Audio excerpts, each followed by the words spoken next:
في وصفة بسيطة قوي ولكن نتيجتها تخطف الأنفاس، مش بس بتفتح البشرة، دي كمان بتديها نضارة وملمس ناعم بيخلي أي حد يسألك هو انتي عملتي ايه في وشك. المكونات طبعا سهلة وموجودة في كل بيت. هنحتاج نشا، وهنحتاج مية ورد، وكمان حليب بودر، وهنحتاج فازلين ورز مطحون.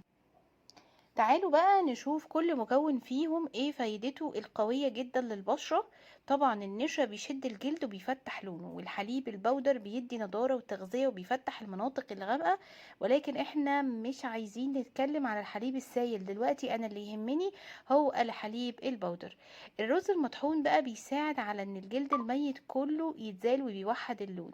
نيجي بقى للفازلين اللي بيرطب وبيمنع اي جفاف. مية الورد هنا يعني انتعاش وبيقلل الالتهابات جدا. الطريقة بقى بسيطة قوي. زي ما انتوا شايفين، في بولة صغيرة هتضيفي معلقة كبيرة من النشا، وكمان معلقة كده صغيرة من الرز المطحون، ومعلقة من الحليب البودر. هتقلبي كل المكونات الجافة مع بعض. بعد كده ضيفي معلقتين من مية الورد بالتدريج، ولما القوام يبقى شبه الكريمة حطي نقطة صغيرة جدا من الفازلين وقلبي كويس. هتلاقي كده ماسك كريمي ناعم جدا. افرديه بقى على وشك بعد ما يكون نضيف وجاف وشك طبعا، وبايدك او بفرشة الماسكات ما فرقتش. اعملي حركات دائرية خفيفة.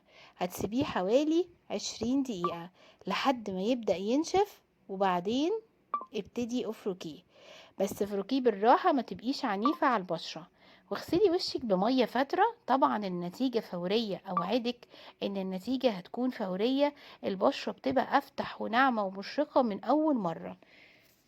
لأفضل نتيجة بقى استخدمي الوصفة دي مرتين في الأسبوع. هتلاحظي إن البشرة بقيت موحدة وناعمة وزي الحرير، واللمعة طبعا الطبيعية ظهرت من غير أي كريمات غالية. الوصفة دي يا حبايب قلبي تنفع لكل أنواع البشرة، وخصوصا بقى لو بشرتك بتتأكسد بسرعة، فيها بهتان أو إرهاق أو تصبغات بسيطة. بس أهم حاجة تكون تحاليلك مظبوطة. ما عندكيش نقص فيتامين د مثلا، ما عندكيش نقص حديد اللي بيدي بهتان للبشرة، وكمان تساقط الشعر.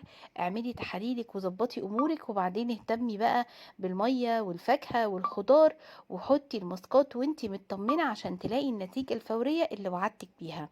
وفي كمان نصيحة مهمة جدا. بعد الماسك ده انا عايزة منك انك انتي تحطي طبقة خفيفة من مرطب خفيف. طب زي ايه؟ زي جيل الالوفيرا مثلا، او زيت اللوز الحلو.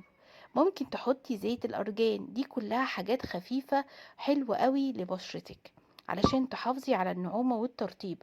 وخصوصا ان احنا هنا استخدمنا الفازلين، وده بيحبس الرطوبة 24 ساعة لأي مرطبات انت هتستخدميها بعد كده. انا عايزاكي بقى تجربيها وتشوفي الفرق بنفسك. وما تنسيش تكتبي في الكومنتات نوع بشرتك، يا ترى هي جافة ولا دهنية ولا بشرة عادية ولا بشرة مختلطة، علشان اقولك اي تعديل بسيط ممكن يخلي الوصفة مناسبة ليكي اكتر. لو عجبتك وصفتي النهاردة ادعميني بشير ولايك وسبسكرايب علشان يوصل الفيديو لكل حبايبي اللي بيحبوا الوصفات الطبيعية.